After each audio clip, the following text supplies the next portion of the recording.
Paano kung ang sikreto sa pag-akit ng pera ay hindi nasa bangko, sa trabaho, o kahit sa sipag mo? Paano kung nasa loob na pala ito ng iyong bahay, tahimik, hindi napapansin, at nakalagay lang sa isang maliit na garapong salamin sa kusina mo? Kanela. Isang pampalasa sa mga panghimagas, kape, at mga espesyal na putahe tuwing pista. Pero ayon sa karunungang Budista, higit pa ito sa pangkaraniwang sangkap. Isa itong magnet ng kasaganaan. Simbolo ng init, daloy at kayamanan. At kung ilalagay mo ito sa isang tiyak na lugar sa bahay, sa tamang oras, at may tamang layunin, maaari mong mabuksan ang pintuan para sa di inaasahang pera, sorpresa ng kapalaran, at tuloy-tuloy na pag-agos ng yaman. Hindi ito pamahiin. Ito ay sinaunang enerhiya. At ngayong araw, bubuksan natin ito mula mismo sa loob ng iyong tahanan. Sa puso ng bawat tahanang Pilipino, may isang bagay na itinuturing na banal. Isang tahimik na paniniwala na ipinamana sa bawat henerasyon. Na ang ating tahanan ay may kapangyarihan. Na kung paano natin pinapahalagahan ang ating espasyo, ay siyang salamin ng kung ano ang hinihila natin sa ating buhay. Winiwalis natin ang sahig, hindi lang para sa alikabok, kundi para palayasin ang malas. Nagsisindi tayo ng kandila, hindi lang para manalangin, kundi para iuwi ang mga biyaya. At kapag may bisitang naghatid ng tawa sa ating pintuan, sabi natin swerte ang taong yan. Pero ano kaya ang mangyayari kung kunin natin ang isang simpleng bagay gaya ng kanela? At ilagay ito hindi sa isang resepe, kundi sa isang sulok ng bahay kung saan pumapasok at dumadaloy ang enerhiya. Ayon sa karunungang Budista, ang ating kapaligiran ay refleksyon ng ating layunin. Kapag pinagsama mo ang natural na elemento at malinaw na intensyon, nakikinig ang universo. Hindi ito tungkol sa pamahiin o ritual na hindi mo nauunawaan. Ito ay tungkol sa pagkakahanay sa enerhiya. Ang parehong enerhiya na nagtayo ng mga templo, humila ng mga disipulo, at nagpunang tahanan ng kapayapaan at kasaganaan. Ngayon, matututuhan mo ang isang nakalimutang kaugalian. Isang simpleng ritual sagrado at napakamakapangyarihan. Sa pagtatapos ng video na ito, hindi mo lang malalaman kung saan ilalagay ang kanela. Malalaman mo rin kung bakit ito epektibo. At paano ito gamitin upang baguhin hindi lang ang iyong pananalapi, kundi ang buong enerhiya ng iyong tahanan. Bakit kanela? Ang espiritual at energetikong kahulugan. Para sa karamihan, ang kanela ay isa lang pampalasa, matamis, mabango, at bagay sa mga panghimagas. Ngunit para sa sinaunang tradisyong espiritual, lalo na sa Budismo at silangang karunungan, taglay ng kanela ang isang mas malalim na kapangyarihan. Sa maraming metaphysical na sistema, ang kanela ay itinuturing na fire energy. Mainit, aktibo, at may kakayahang magbago, gaya ng sulo na nagbibigay liwanag tungo sa kasaganaan. Sa kalikasan, ang apoy ay nagbabago ng lahat ng kanyang nahahawakan. Binubuhay nito ang binhi, ginagawang liwanag ang dilim, at ginagawang resulta ang isang layunin. Ganoon din ang epekto ng kanela sa larangan ng enerhiya. Ginigising nito ang bara sa espasyo. Nililinis nito ang mga harang sa daloy, lalo na kung ito ay may kinalaman sa pera, tagumpay, at oportunidad. Sa mga templo ng Budismo, ginagamit noon ang bango ng kanela bilang alay sa mga Diyos. Hindi dahil mabango ito, kundi dahil binubuksan nito ang pandama at inaanyayahan ang espiritual na presensya. Ginigising nito ang enerhiya ng lugar. Naniniwala ang mga monghe na ang panginginig ng kanela ay nakahanay sa kamalayan ng kasaganaan. Hindi sa kasakiman, kundi sa daloy ng enerhiya, kabutihang loob at biyaya. Inaanyayahan ng kanela ang init, balanse, at espiritual na tapang upang tumanggap. At kapag inilagay ito ng may layunin sa mga tiyak na bahagi ng bahay, lalo na malapit sa pinto, lalagyan ng pera, bintana, at altar, nagiging isa itong makapangyarihang kasangkapan ng enerhiya. Tumutulong ito upang linisin ang negatibong enerhiya na nagtataboy sa mga biyaya. Anyayahan ang kasaganaan na pumasok ng may gaan. Palakasin ang iyong aura at kakayahang tumanggap ng oportunidad. Paigtingin ang daloy ng swerte at pasasalamat sa loob ng tahanan. Ngayon, narito ang hindi alam ng karamihan. Hindi lang pera ang inaakit ng kanela. Inaakit nito ang enerhiyang sumusuporta sa pera. Kalinawan, motibasyon, init at tiwala. Sa mundo ng enerhiya, ang pera ay hindi lang papel o barya. Ito ay galaw. Ito ang kakayahang magbigay at tumanggap. Ang kanela, sa pamamagitan ng init at sigla nito, ang nagpapanatili sa galaw na iyon. Kahit sa mga Pilipinong tahanan, bagaman hindi natin palaging ginagamit ang kanela sa pagkain. Malalim ang ating paniniwala sa pag-anyaya ng positibong enerhiya. Mula sa asin sa pintuan hanggang sa barya sa bisperas ng bagong taon, matagal na nating pinaniniwalaan ang kapangyarihan ng mga bagay upang baguhin ang hindi nakikitang enerhiya. Ang kanela ay bahagi ng sagradong listahang ito. Hindi bilang pamahiin kundi bilang intensyon. Bilang enerhiya na maaari nating hawakan, damhin, at ilagay ng may kahulugan. Ang koneksyong Pilipino, bakit mas masagana ang epekto nito dito sa atin?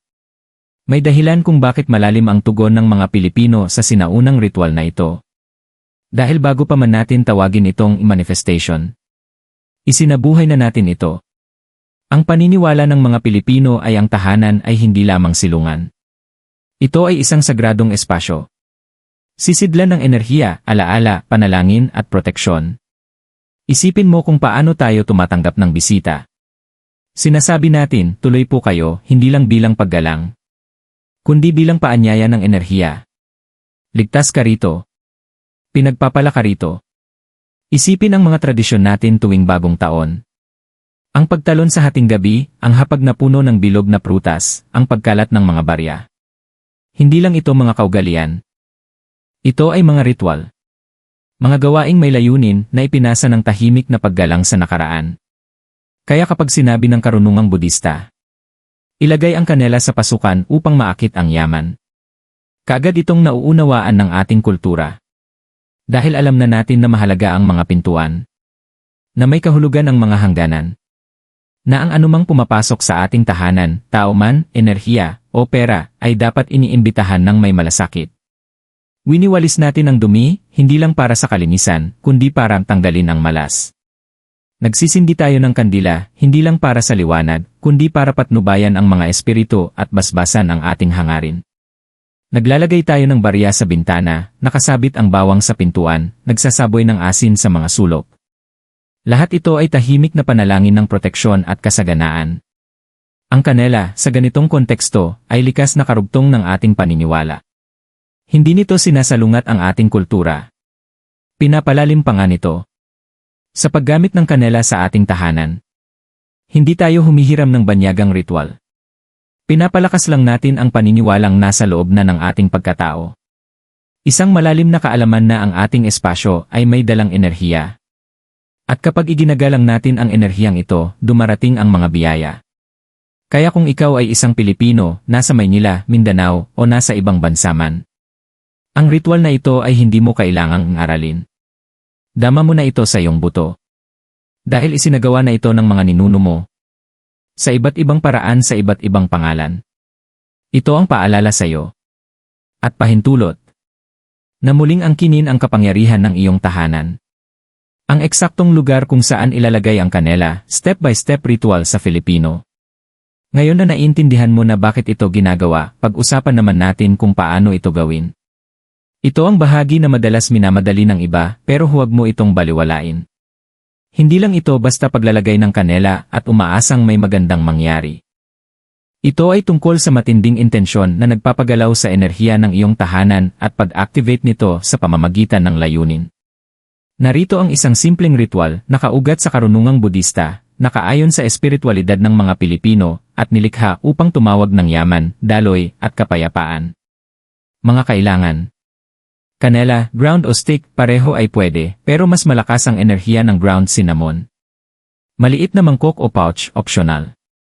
Kandila, mas mainam kung berde o puti. Ilang barya o isang nakatiklop na pera, optional pero makapangyarihan. Tahimik na sandali, ito ay banal na gawain. Kailan gawin ang ritual? Ang tamang oras ay mahalaga. Narito ang mga pinaka-energetically aligned na araw. Unang araw ng buwan. Biyernes, araw ni Venus, planeta ng kayamanan at kagandahan. Bagong buwan o paakyat na buwan. Bago magnegatibo 11:00 yes, upang salubungin ang kasaganaan ng maaga sa araw. Kung hindi tumutugma ang mga araw na ito sa schedule mo, ayos lang. Ang pinakamahalaga ay ang iyong intensyon at enerhiya. Saan ilalagay ang kanela? Ang pinakamakapangyarihang lugar, ang harapang pinto ng iyong bahay, dito pumapasok ang enerhiya. Dito kumakatok ang swerte at oportunidad. Unang hakbang, linisin ang lugar. Bago maglagay ng kahit ano, dahan-dahang walisin o punasan ang bahagi ng pintuan, loob at labas. Sabihin ng malakas. Pinalalayas ko ang lahat ng hindi na para sa akin. Binubuksan ko ang espasyo para sa mga biyaya. Ang simpleng kilos na ito ay agad nagpapalit ng enerhiya. Ikalawang hakbang, itakda ang intensyon. Hawakan ang kanela sa iyong mga palad. Pumikit. Isipin mong pumapasok ang kasaganaan sa iyong buhay. Dumadaloy ang pera, nawawala ang mga utang, dumarating ang hindi inaasahang regalo. Sabihin ito o ayon sa sarili mong pananalita. Habang inilalagay ko ang kanelang ito, iniimbitahan ko ang kayamanan, swerte, at oportunidad sa aking tahanan. Handa na ang aking espasyo. Bukas ang aking puso. Abundance, malugod kang tinatanggap. Ikatlong hakbang, ilagay ang kanela. Iwisik ang manipis na guhit ng ground cinnamon sa loob na bahagi ng pintuan, hindi kailangang makita ng bisita, basta makabuo ng energetic barrier. Kung cinnamon stick ang gamit mo, ilagay ito sa isang maliit na pouch o mangkok at itago malapit sa frame ng pinto o sa paso malapit sa pasukan. Optional ngunit makapangyarihan, maglagay ng ilang barya o nakatiklop na pera sa tabi ng kanela bilang alay, simbolo na ang pera ay naghihikayat ng mas maraming pera. Ika-4 na hakbang, sindihan ang kandila. Sindihan ang kandila, berde o puti, malapit sa pinto, ilang minuto lamang, laging unahin ang kaligtasan. Ina-activate nito ang fire energy, tagapagpagising ng daloy at manifestasyon. Habang nakasindi ang kandila, sabihin. Ang aking tahanan ay magnet ng mga biyaya. Aligned ako sa daloy. Tinatanggap ko ng may kagalakan at pasasalamat.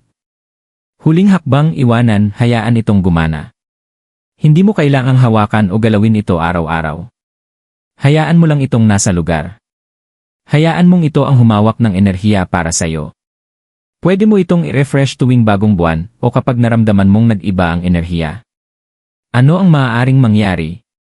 May mga nakakaramdam ng pagbabago agad sa loob ng ilang oras.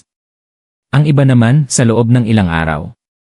Maaaring magpakita ito sa anyo ng job offer. Bigla ang refund.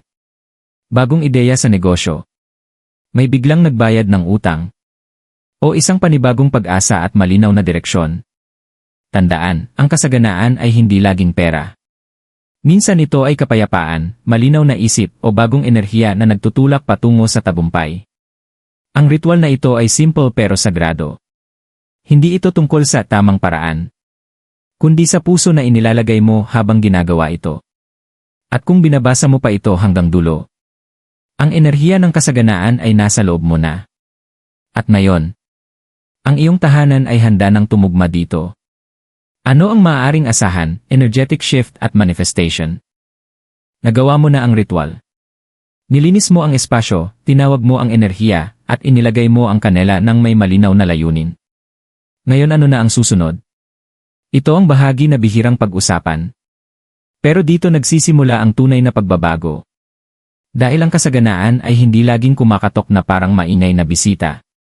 Minsan, pabulong itong dumarating. Maaaring isang biglang ideya. Isang pagbabago ng pakiramdam. O kapayapaan kung saan dati may kaba.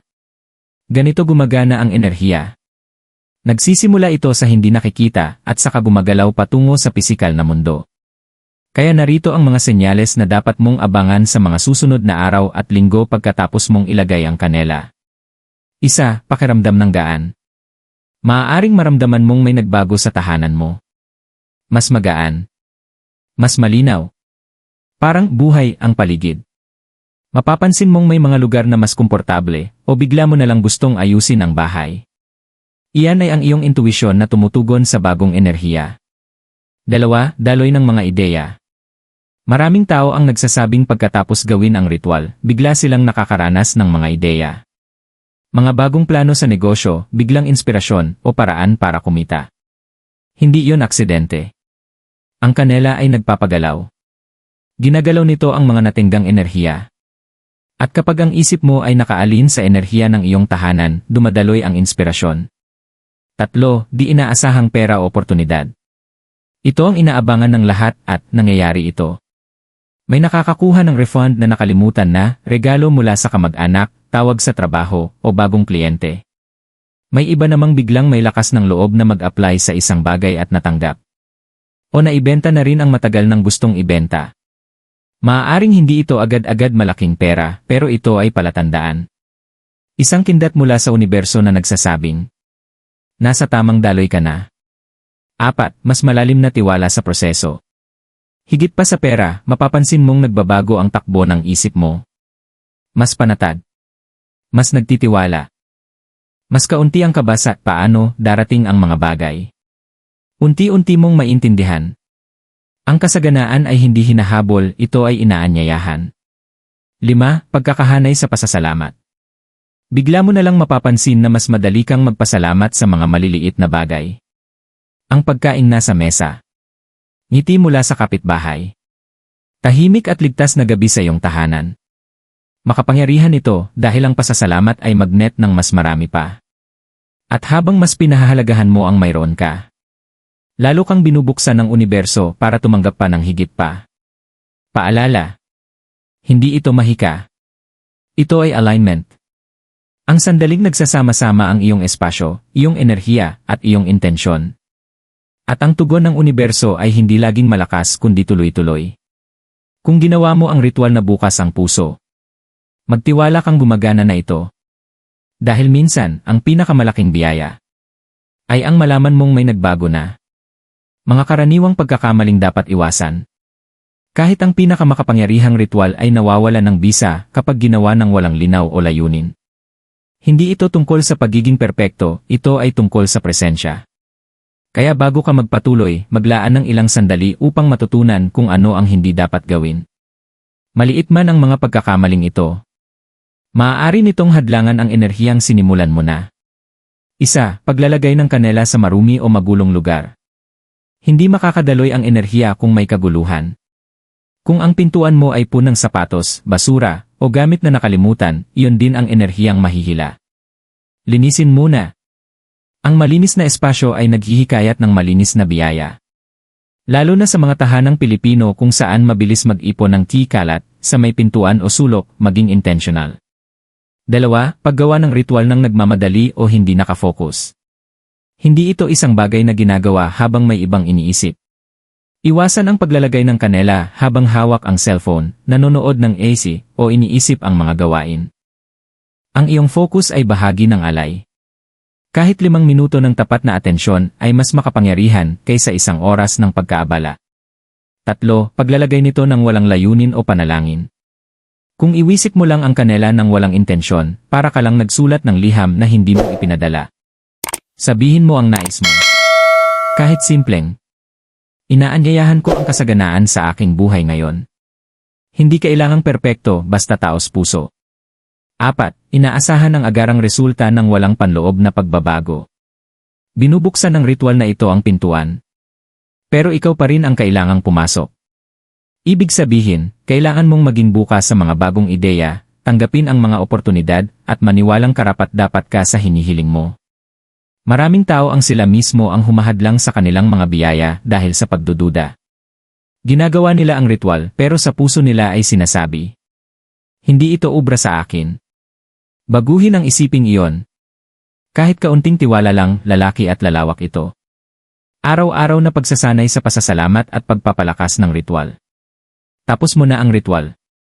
Pero ang tunay na magic ay nasa ginagawa mo araw-araw pagkatapos. Dahil ang manifestation ay hindi isang beses lang ginagawa. Ito ay isang pamumuhay. Isang paraan ng pagharap sa mundo ng may pagkakapareho, kahinahunan, at pananampalataya. Ayon sa karunungang Budista, ang pag-uulit ay sagrado. Habang mas madalas nating ialin ang sarili sa ating mga hangarin, mas nagiging natural itong bahagi ng ating realidad. Narito kung paano panatilihin buhay ang enerhiya araw-araw gamit ang simple, makabuluhang mga gawi na hindi kailangang gumastos ng oras o pera. 1. Umagang paggunita, i-activate ang lugar.